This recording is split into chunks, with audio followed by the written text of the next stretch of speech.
Nah, perkara yang menyebabkan, jamaah sekalian Allah muliakan, perkara yang menyebabkan doa kita terhalang dan tidak sampai kepada Allah, kemudian tidak dijabah adalah karena maksiat dan dosa. Pernah terjadi di zaman Nabi Musa alaihissalam.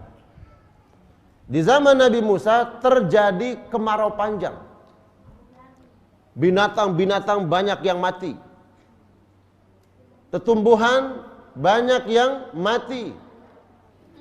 Ya. Akhirnya Nabi Musa mengajak kaumnya untuk berdoa kepada Allah, meminta agar Allah turunkan hujan. Apa yang terjadi? Kata Allah, wahai Musa, kamu minta hujan, kamu berdoa, saya tidak ijabah doamu. Karena di antara umatmu yang ikut ini ada yang berbuat maksiat sampai detik ini belum bertobat. Dia masih gemar melakukan dosa. Karena dosa yang dia lakukan ini, doamu wahai Musa tidak aku ijabah. Maka kata Nabi Musa, ya Allah, kalau begitu tunjukkan kepadaku mana orang yang selama ini berbuat maksiat, selama 40 tahun berbuat maksiat, dia ikut bersama Nabi Musa untuk berdoa, kemudian Allah tidak ijabah doanya. Apa kata Allah? Selama ini dia berbuat maksiat, aku tutup aibnya, tidak ada yang tahu.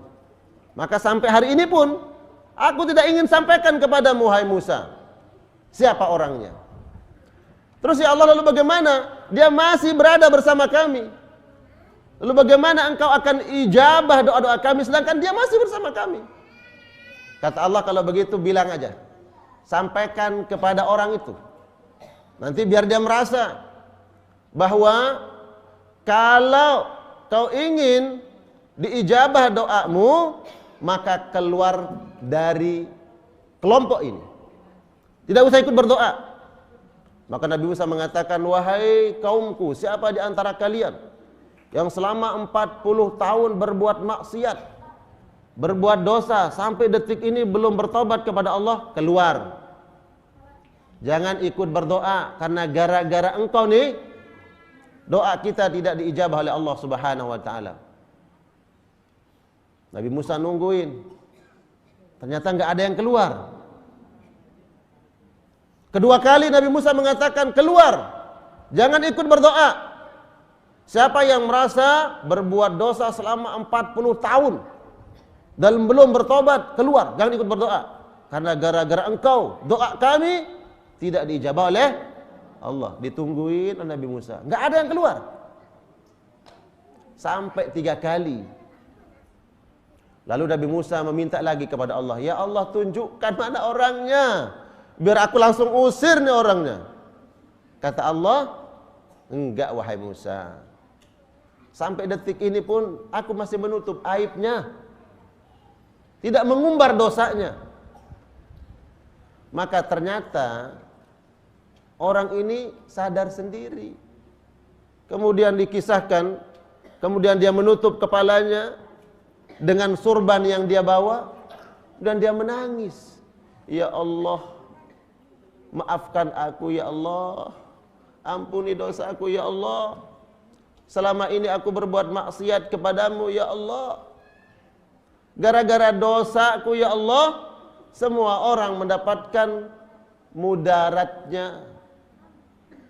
Semua orang mendapatkan akibatnya.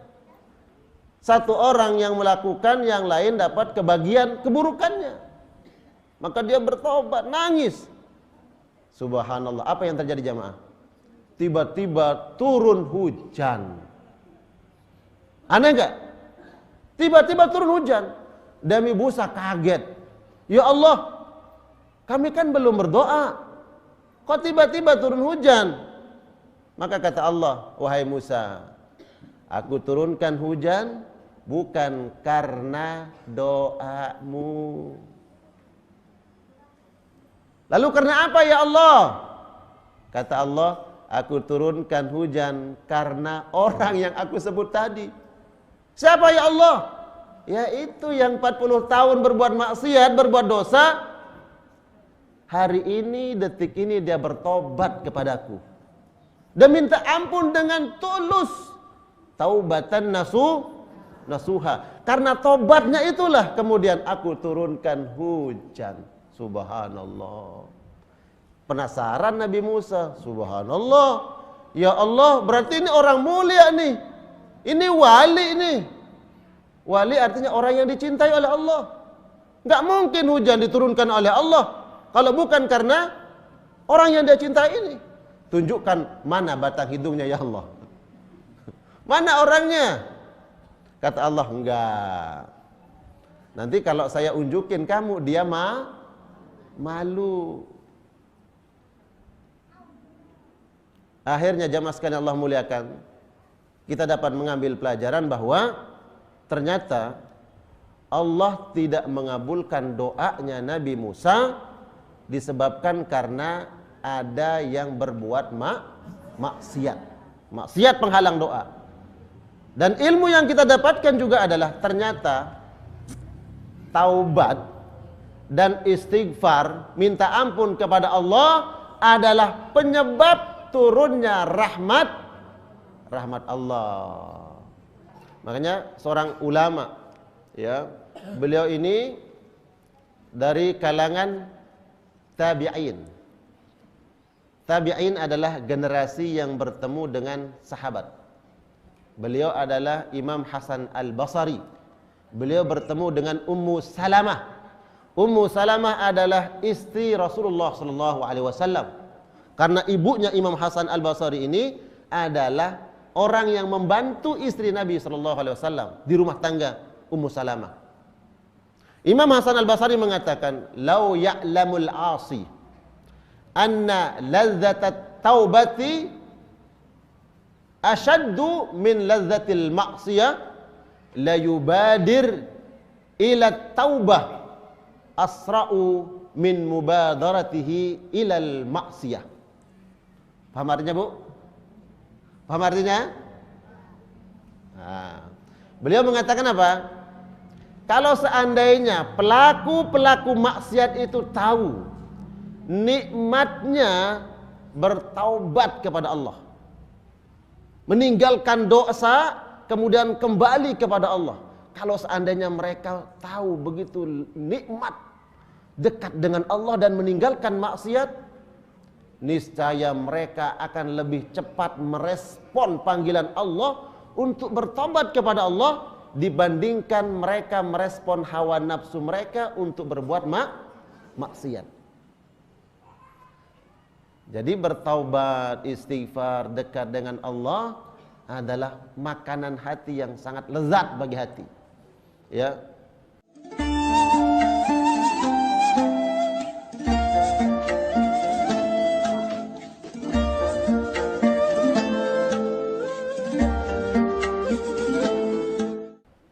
Orang-orang yang istighfar, mengucapkan astagfirullah, itu bukan hanya buah bibir tanpa diresapi, tapi ketika astagfirullahalazim dia minta ampun kepada Allah, dia ingat dosa-dosanya, dan dia bayangkan kalau dia terus berbuat maksiat ada balasan-balasan neraka dari Allah. Dia hayati istighfarnya hanya kembali kepada Allah, dia ingin dekat kepada Allah, tenang hatinya. Dan itu makanan hati. Ya. Apa tadi? Istighfar, minta ampun kepada Allah Subhanahu wa taala.